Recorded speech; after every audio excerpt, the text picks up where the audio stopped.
apresentar aqui as terapêuticas para tratar do espírito, passando um bocadinho também pelas leis da causa e efeito. Passo a apresentar o seguinte tema: doenças mentais, perspectiva espírita.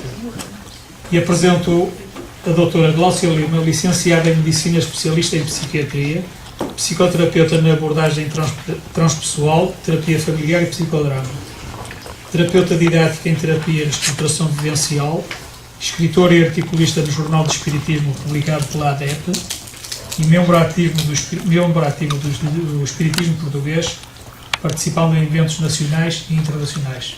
Doutora Gláucia Lima. Então, boa tarde a todos.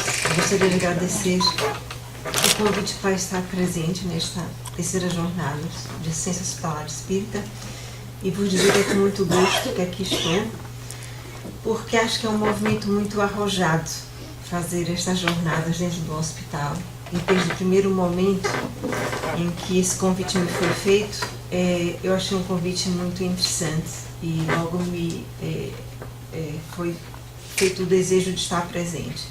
Portanto, é com muito prazer que estou aqui hoje entre vocês e também gostaria de cumprimentar a mesa, os meus colegas que estão presentes também, e vou transmitir para vocês hoje essa ideia da doença mental numa perspectiva espírita. Obviamente já foi dito que eu sou psiquiatra, portanto eu vou falar aqui basicamente da minha prática clínica e vou trazer também para vocês alguns casos exatamente práticos da minha prática clínica. Vos apresento aqui o nosso logo da AME Lisboa, Associação Médica Espírita de Lisboa, também da qual represento, estou aqui também como representante. Portanto, esta figura que está aqui ao lado, eu acho que é uma figura muito representativa de como efetivamente a doença mental foi sendo entendida e a perspectiva sobre como nós fomos evoluindo enquanto médicos ao longo dos tempos, ao fim e ao cabo, acerca dos transtornos psíquicos de uma forma geral. Ali nós temos um médico na Universidade de São Petrier, portanto, é aquela senhora que está ali meia naquela posição de epistótono, que é de contratura quase que total do corpo, portanto, chama-se Jean Charcot, na Universidade de São Petrier. E aquela era a forma como era entendida a histeria naquela época. Portanto, Jean Charcot estava a explicar aos seus alunos como uma doente com a perturbação da histeria, que naquela altura era entendida como uma afecção do útero, que se deslocava para o cérebro, um útero inquieto, que era entendida como uma patologia das senhoras. Portanto, então as senhoras que tinham útero inquieto deslocava-se para o cérebro e, portanto, dariam aqueles tipos de perturbação. Portanto, obviamente que este entendimento ao longo dos séculos, como até mesmo podemos dizer que a psiquiatria vai evoluindo e também vai tendo diferentes tipos de entendimento ao longo do tempo. Trouxe-vos também essa perspectiva de Nietzsche, que nos diz o seguinte: e aqueles que foram vistos a dançar foram julgados insanos por aqueles que não conseguiam ouvir a música. E eu acho que essa perspectiva também é interessante quando nós percebemos que muitos de nós que temos uma perspectiva e um olhar diferente sobre a saúde mental, somos muitas vezes também entendidos como insanos. Isso é uma perspectiva para nós, técnicos de saúde, tanto quanto para o próprio utente, quando se vê com o seu entendimento sobre a perspectiva espiritual. Eu quero dizer isto porque somos espíritas, alguns de nós assumidos, médicos, e muitas vezes também somos estigmatizados pela nossa própria vivência espiritual. Por quê? Porque os nossos colegas não ouvem a nossa música e por isso não entendem a nossa perspectiva espiritual. E por isso esse convite a vir a participar de um evento dentro do hospital me pareceu algo muito importante e muito interessante de ser realizado. É a aceitabilidade de uma abordagem diferente, espiritual, a ser integrado dentro de um ambiente hospitalar. E muitas vezes o doente, o utente, quando nos procura em busca de uma vivência espiritual, também às vezes nos diz assim: doutor, eu lhe procurei porque me entende, eu posso falar tudo. Eu disse, mas pode falar à vontade, mas aos seus colegas eu não posso. Por quê? Porque muitas vezes são estigmatizados, porque também houve essa tal música que não podem contar ou cantar ao outro colega, que não lhes vai entender a perspectiva que eles lhe querem referir. Portanto, é muito importante essa ampliação do olhar do médico espírita para entender as diferentes perspectivas do doente quando ele nos procura. E para o psiquiatra, para o psicólogo, para o médico espírita, isso é muito importante no acolhimento dos nossos utentes. Como disse, a patologia mental, de uma forma geral, foi evoluindo ao longo da história e não poderia deixar de vos dizer que essa compreensibilidade acerca da saúde mental, dos próprios processos de saúde, eu não estive aqui hoje de manhã, não sei se isso já foi abordado dessa forma, mas também foi evoluindo não só na perspectiva da saúde mental, mas também na própria perspectiva da saúde física. E foi passando por diversas fases ao longo da humanidade. Portanto, na própria antiguidade pré-clássica, as doenças eram explicadas como resultados de uma ação sobrenatural. Portanto, eram entendidas realmente como uma ação demoníaca, às vezes, ou própria dos deuses sobre o indivíduo. Até doenças que hoje são entendidas como doenças físicas, eram entendidas como ação do sobrenatural. Portanto, somente a partir de 600 anos antes de Cristo é que nós fomos ter a primeira noção da ideia da saúde mental como uma coisa orgânica, como uma coisa que de fato tivesse uma proveniência realmente do nosso cérebro, dentro de uma visão orgânica das doenças. Portanto, essa visão foi alterando, entretanto, também ao longo dos séculos, como nós vamos ver aqui. Hipócrates, que foi considerado o pai da medicina, Hipócrates de Cos, acreditava que a epilepsia, por exemplo, todos nós sabemos que é uma doença que tem um grande componente espiritual. Naquela altura, até aquela data, acreditava-se que era a ação, portanto, do sobrenatural. A primeira pessoa que descreveu, por exemplo, a epilepsia foi Avicena. Na antiguidade dizia que era a ação dos deuses durante os comícios, por isso ela era entendida, até era chamada como mal comicial. Até hoje em dia, às vezes, ainda utiliza-se esse termo por isso mesmo, porque acometia durante os comícios o mal comicial, justamente porque a força dos deuses era exercida sobre o povo para mostrar sua ira. Então, Hipócrates foi o primeiro que entendeu a epilepsia como um mal natural. E hoje em dia nós sabemos, como nós vamos ver, que as doenças físicas são a consolidação de uma alteração que já existe no nosso corpo perispiritual e que também existe no nosso espírito. Muitas vezes, sim, com a ação de espíritos que também nos influenciam. Mas toda essa abordagem que eu estou aqui a falar parece-nos muito difícil de compreender para um médico que não tenha uma visão espírita ou espiritual das doenças. Parece que nós estamos a falar outra linguagem, ou parece que nós estamos muito fora, falando de uma coisa que é muito anormal. Portanto, é o tal daquela dança que as pessoas não entendem se não tiverem a mesma visão das coisas. Portanto, aqui está a doença chamada sagrada, não era, na minha opinião, mais divina ou mais sagrada que qualquer outra doença, tendo uma causa natural e sua origem supostamente divina, refletia somente a ignorância humana. Portanto, Hipócrates também introduziu um espírito científico à medicina, por isso ele foi considerado o pai da medicina, e na tentativa de explicar as doenças físicas, ele definiu, talvez uma tentativa classificatória das doenças, a primeira classificação em medicina, que seria de acordo com a origem num desequilíbrio nesses 4 humores, que seriam o sangue, a linfa, a bilis e o fleuma. Por exemplo, uma pessoa que tivesse muita bilis era um indivíduo muito colérico, seria um indivíduo muito irritável. Portanto, um indivíduo que tivesse muita linfa era um indivíduo muito melancólico, com tendência à tristeza, à depressão. E por isso ele tentou fazer assim uma primeira classificação, que depois então ao longo do tempo foi caindo.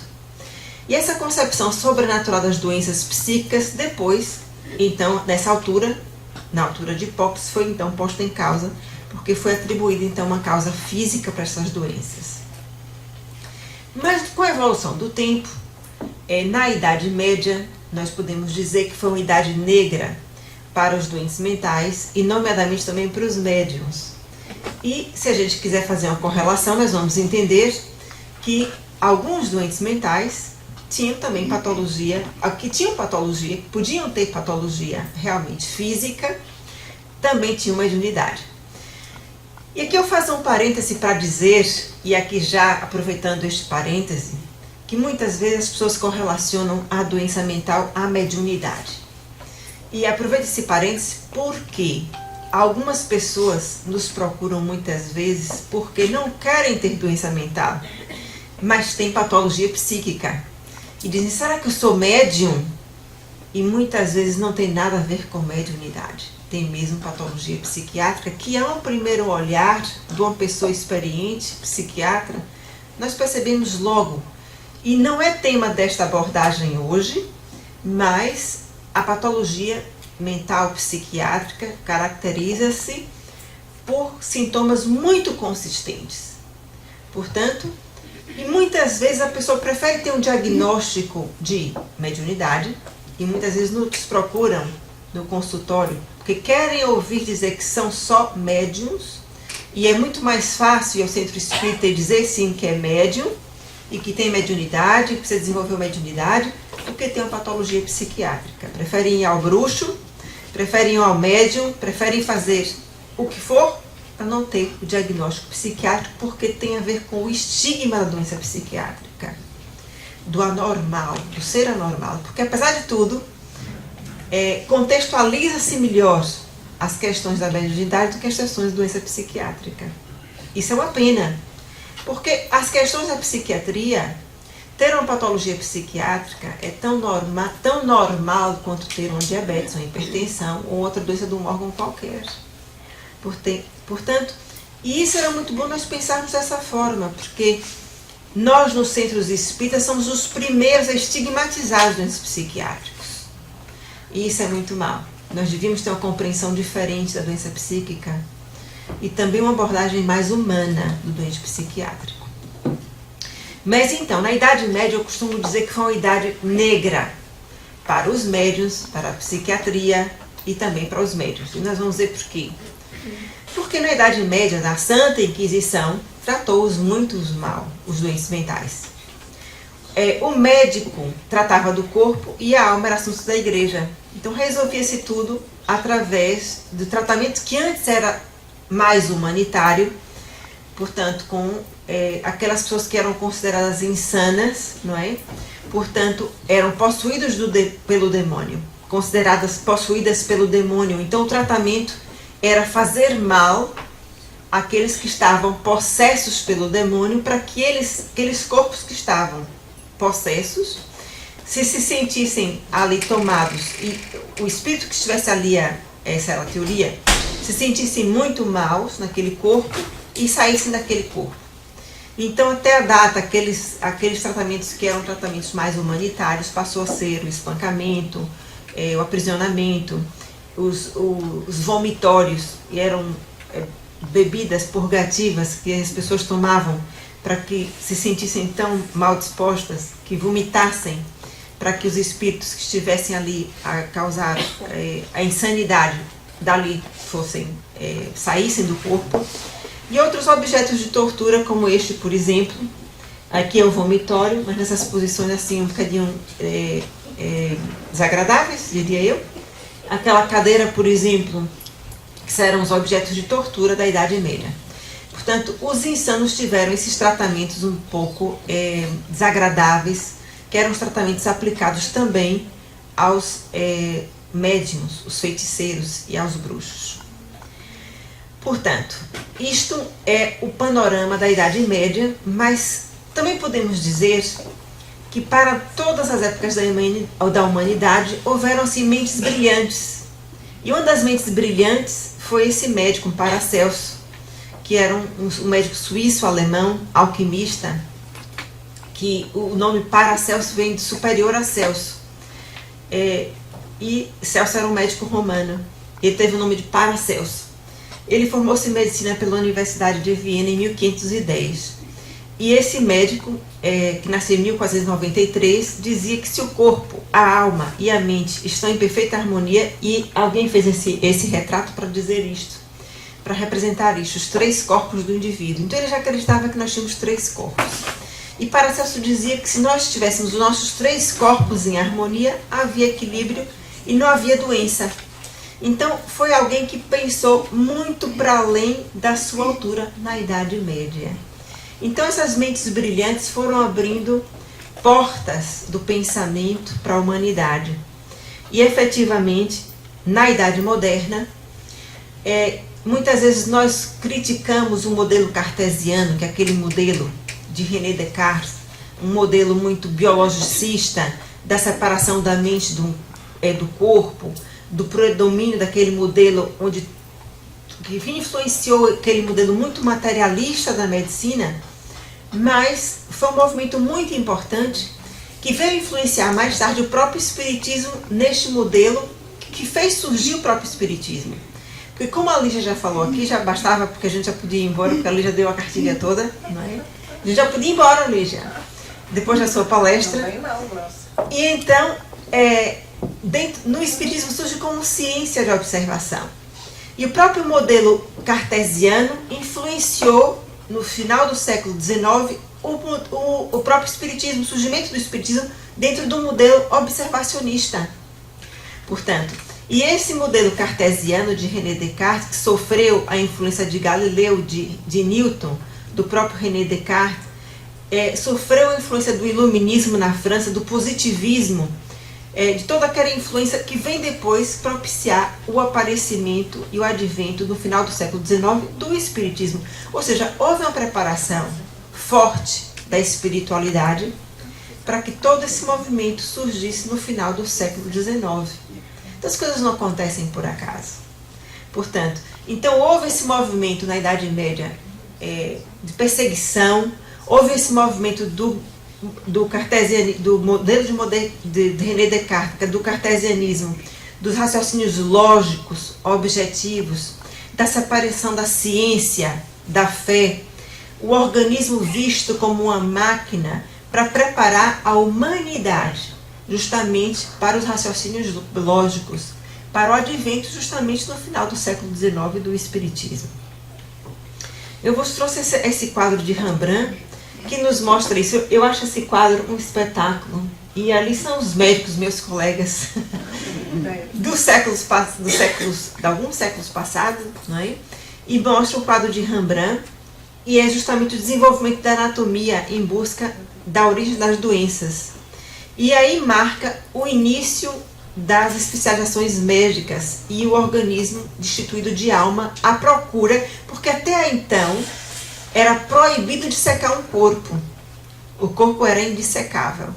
Então, havia uma separação tão grande da ciência, dos movimentos, esse movimento materialista permitiu isto. Então, foi possível desenvolver então aí a medicina. E houve um grande avanço da medicina e dessas especializações médicas. Então, aí está o mérito do modelo cartesiano, da separação. A religião naquela altura não permitia dissecar um corpo era inviolável. Portanto, e esse modelo cartesiano permitiu isso, a dissecação do corpo em busca da origem das doenças. Então eles aí começaram a dissecar os corpos e o início das especializações médicas. Portanto, então, nesta altura, nós tivemos então, nesses últimos 2 séculos, um grande avanço das especialidades médicas e da própria medicina. O corpo dissecável em busca da origem da própria doença. Mas tudo isso num movimento muito físico. E onde é que estava o espírito? Precisávamos de vir um advento que viesse trazer a luz do espírito. Porque até agora, até aquele século XVIII, nós não tínhamos onde é que estava o espírito. O corpo estava dissecado. E a alma, onde é que estava? Tínhamos as especializações médicas. E onde é que estavam a origem das doenças? Estava no corpo físico? Surge então, no final do século XIX, então, o advento do Espiritismo. E então nós podemos compreender, a partir desta data, uma nova noção e mais profunda, de fato, do que era realmente a saúde mental e os processos de saúde e doença. Portanto, o Espiritismo, essa imagem, não sei se vocês reconhecem, quem assistiu o filme Nosso Lar vai reconhecer essa imagem. E isso é quando o André Luiz se encontra do outro lado da vida, no mundo espiritual, a tomar o passe dado pelos espíritos. Portanto, sim, porque na espiritualidade a gente também toma passe, não é só quem está no plano físico, é também a existência da terapêutica espiritual no mundo espiritual, no nosso corpo espiritual, porque no nosso corpo, no mundo espiritual nós também temos um corpo espiritual, como é óbvio. Então aquele corpo danificado, que ele danificou no corpo físico, estava a ser restituído no corpo espiritual. E é esse corpo espiritual danificado que traduz-se no corpo físico em forma de moléstias e doenças físicas. Tal como acontece também no nosso processo mental, com as nossas emoções desequilibradas, gerando doenças mentais. É o nosso corpo físico que adoece no plano espiritual, no nosso corpo espiritual, tal como aquela imagem demonstra. Por exemplo, vamos dar um exemplo. Se André Luiz reencarnasse neste dia de hoje, com aquele corpo físico que ali está, possivelmente, provavelmente, ele teria uma fragilidade naquele campo perispiritual, daquela zona onde ele está recebendo o passe magnético. Talvez uma fragilidade hepática ou na região do estômago, porque ele danificou numa vida anterior aquela área. Mas nós danificamos também o nosso corpo perispiritual na área das nossas emoções desequilibradas, pelos nossos excessos mentais, nossos excessos psíquicos, pelo nosso excesso de emoções transviadas, pelo nosso orgulho excessivo, pelo nosso apego excessivo, pela nossa culpa excessiva em determinados momentos de dor e de sofrimento. Culpa essa, processos emocionais tormentosos, os quais nós não conseguimos nos libertar. E muitas vezes, sim, trazemos conosco influências espirituais também que nos ajudam a perturbar mais o nosso campo mental. Isso faz os transtornos mentais atuais, sejam eles mais ou menos dolorosos.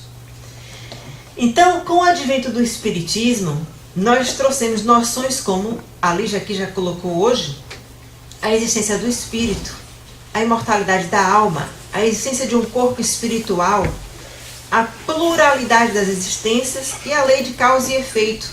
Então tudo isso tornou-se muito claro, nos mostrando que nós temos um corpo espiritual, temos o nosso espírito e temos o nosso corpo físico. E todas essas são dimensões do nosso ser integral. Somos seres espirituais e temos experiências humanas. Mas nós pensamos que é o contrário. Nós pensamos que somos seres físicos que passamos aqui de passagem e que estamos no plano espiritual de passagem, mas é o contrário. Nós temos que ter a noção que estamos aqui de passagem, somente de passagem. Mas a nossa verdadeira vida não é esta. É no plano espiritual. É isso que os espíritos nos dizem. Eu não assisti a palestra sobre alimentação, mas já vi que deu muito pano para manga. Mas tudo que nós fazemos no nosso plano físico afeta o nosso corpo perispiritual, que tem a forma da nossa forma. Eu diria que não é assim tão etéreo como aquele que está ali. É algo que é mais do que a forma da nossa forma atual.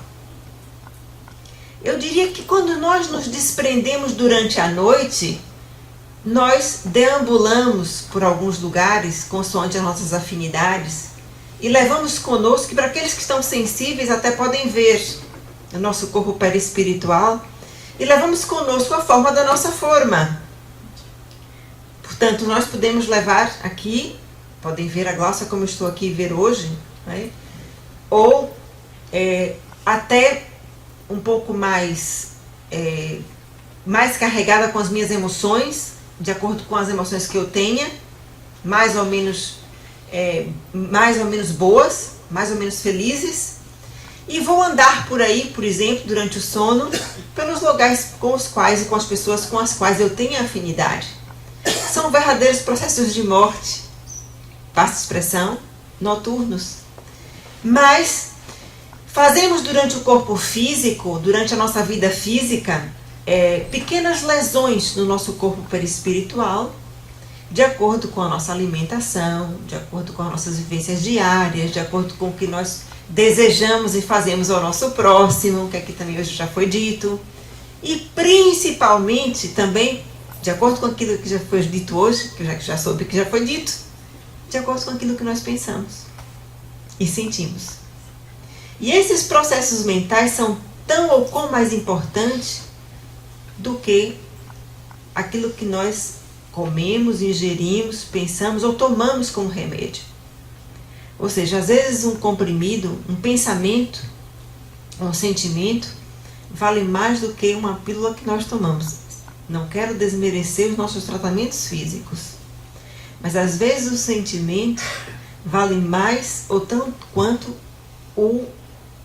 a pílula que nós estamos tomando, o remédio que nós estamos tomando, que o nosso médico nos passa. Eu lembro de uma passagem de Chico Xavier, vocês já devem ter ouvido falar, que ele tinha sugeria uma pessoa, né, que tomasse um comprimido. Ele não tinha um comprimido para tomar, e ele sugeriu que a pessoa de fato escrevesse naquele papel, e escrevesse uma frase que ele realmente gostasse, né, que lhe dissesse qualquer coisa que fosse muito importante, e cortasse aquele papelzinho, né, muito pequenininho, e tomasse como um comprimido. E a pessoa ficou assim muito assustada, disse: minha filha, confie, porque efetivamente muitas vezes vale mais a sua esperança e a sua confiança do que qualquer comprimido que a pessoa tome.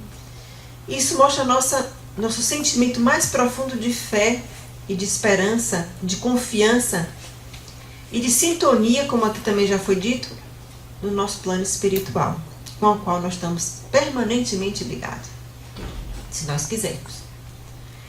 Portanto, nós somos esse ser integral.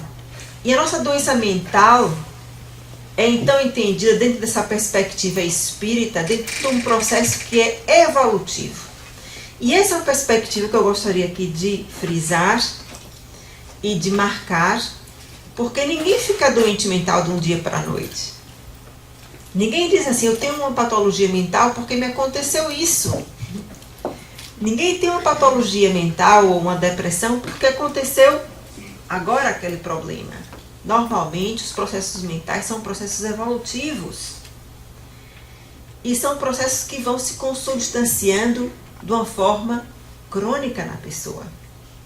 Portanto, e aqui eu vou falar de duas questões importantes. Existe uma doença mental que é considerada uma patologia mental comum, que assim é que, isso é uma classificação, existem muitas classificações psiquiátricas, mas a DGS, que é a Direção Geral de Saúde Portuguesa, resolveu dividir da seguinte forma: as doenças mentais comuns são ansiedade, depressão e são as fobias. Portanto, quem tem uma ansiedade, uma depressão, mesmo que seja uma depressão muito grave, portanto, isso é considerado uma doença mental comum. Por quê? Porque a maior parte da população hoje em dia tem. Se não tem, vai ter. Portanto, não se assustem com aquilo que eu estou a dizer. Mas é verdade. Se nós contarmos 1 de 4 pessoas que estão aqui à frente, vai ter uma depressão ao longo da vida. Portanto, isto é das nossas prevalências mais comuns, são as perturbações depressivas na nossa população.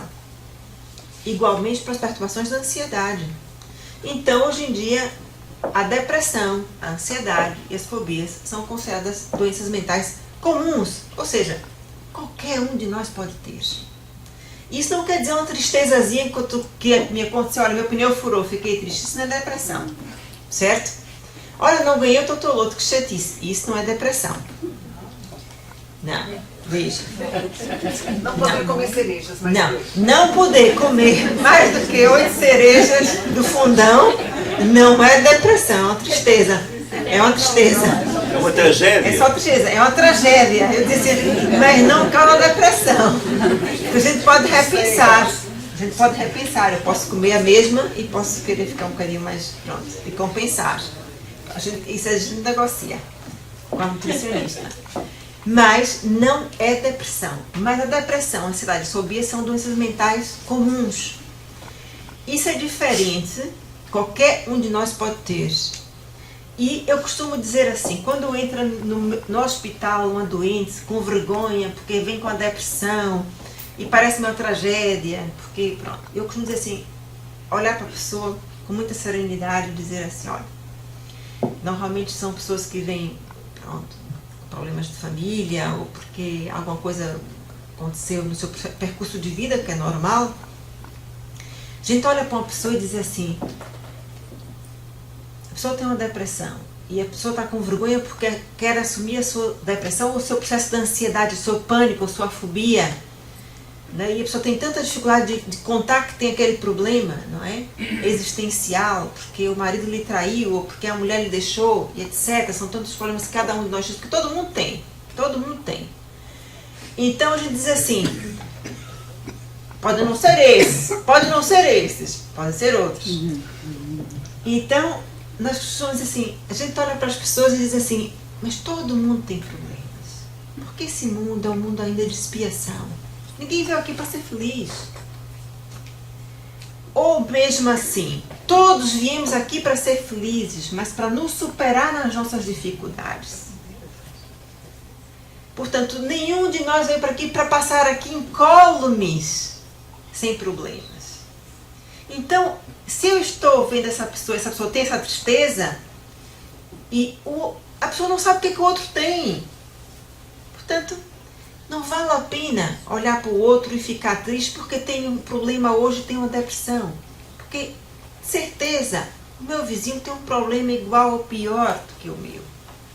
Porque todos nós, nesse mundo de expiação no qual estamos, não passamos incólumes. Porque a condição do planeta onde nós estamos é, de fato, nos superarmos nas nossas dificuldades. Porque senão não precisávamos voltar a este planeta. Não estávamos aqui. Isso não quer dizer que viemos aqui para sofrer. Quer dizer que ainda temos muitas mazelas para corrigir. Não quer dizer que viemos aqui porque merecemos sofrer. Quer dizer que precisamos ser melhores. Quer dizer que temos coisas ainda para aprendermos. Quer dizer que precisamos ser melhor para nós próprios e para nossos semelhantes.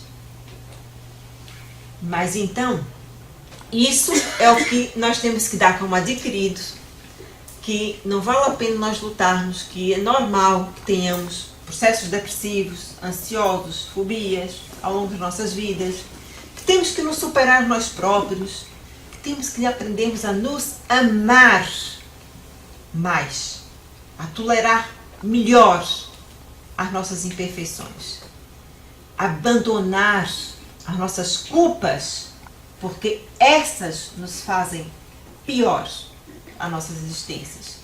Não quer dizer que a gente vai ser péssimos para o nosso vizinho e sair levemente como se nada fosse. Não é isto. É saber que podemos ser melhores a cada dia que nós acordarmos.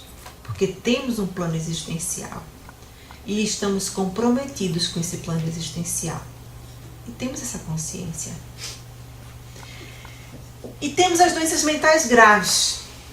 E as doenças mentais graves são doenças que têm comprometimento espiritual reencarnatório. Portanto, são processos que não foram consolidados no presente. São processos que nós trazemos do passado por lesão perispiritual, com certeza. Porque são processos que já vêm no nosso perispírito E por isso nós vimos já com aquela tendênciazinha hereditária, porque nosso perispírito já marcou lá os genes que nós devíamos marcar. Por isso, essa tendência multifatorial ela vai aparecer como uma tendência. É a esquizofrenia, é a doença bipolar. Portanto, são os processos que provavelmente irão aparecer como processos demenciais na velhice. Portanto, que eu posso ter meu irmão gêmeo, que tem a mesma carga genética que eu, pode não ter, porque a expressão do meu fenótipo pode mudar. Ou seja, o genótipo é a minha carga genética e o meu fenótipo é a expressão do meu genótipo. Dois gêmeos têm genótipos iguais, mas o fenótipo modifica de acordo com a expressão do espírito. Portanto, então meu irmão, o que me diferencia do meu irmão gêmeo monozigótico, que nasceu da mesma mãe e do mesmo pai, idênticos, é o meu fenótipo. E é por aí que a expressão do espírito se manifesta. Porque nós podemos ter a mesma carga genética, mas a expressão do espírito sai através do fenótipo. É da nossa diferença espiritual. Portanto, e é nesse sentido que a doença mental é entendida como uma consequência de um espírito enfermo que vem em reajuste espiritual, em reajuste moral, através da manifestação física, servindo assim como aprimoramento espiritual. Mas o Espiritismo, quando a gente tem essa noção, nos torna mais resiliente, mais resignado, menos revoltados. Dá-nos essa possibilidade. Porque a gente sabe o quê? Que estamos aqui temporariamente e que nosso destino é só um, é sermos felizes, é sermos mais perfeitos. E que toda dor e todo sofrimento é temporário. Nós estamos aqui numa escola para aprender. E vamos passar por essa provação com certeza. Por quê? Porque não estamos sozinhos. Estamos sempre acompanhados. Basta nos ligarmos ao alto e temos a ajuda necessária na hora certa. Basta nós acreditarmos nisso e querermos nos ligarmos ao mais alto. Portanto, com essa noção de espiritualidade, compreendemos o ser imortal dentro dessa noção de pluralidade das existências da qual aqui eu já falei. Emmanuel, no seu livro Consolador, nos diz uma coisa muito bonita, a qual eu vos trago porque eu acho que é muito significativo do que eu aqui estou a dizer. Que a saúde é a perfeita harmonia da alma, para a obtenção da qual muitas vezes há necessidade da contribuição de moléstias e deficiências na Terra. O que é que ele quis dizer com isso? Que às vezes a gente precisa de ter doenças para ser perfeito. Nós às vezes precisamos de uma deficiência para atingirmos a saúde perfeita na alma.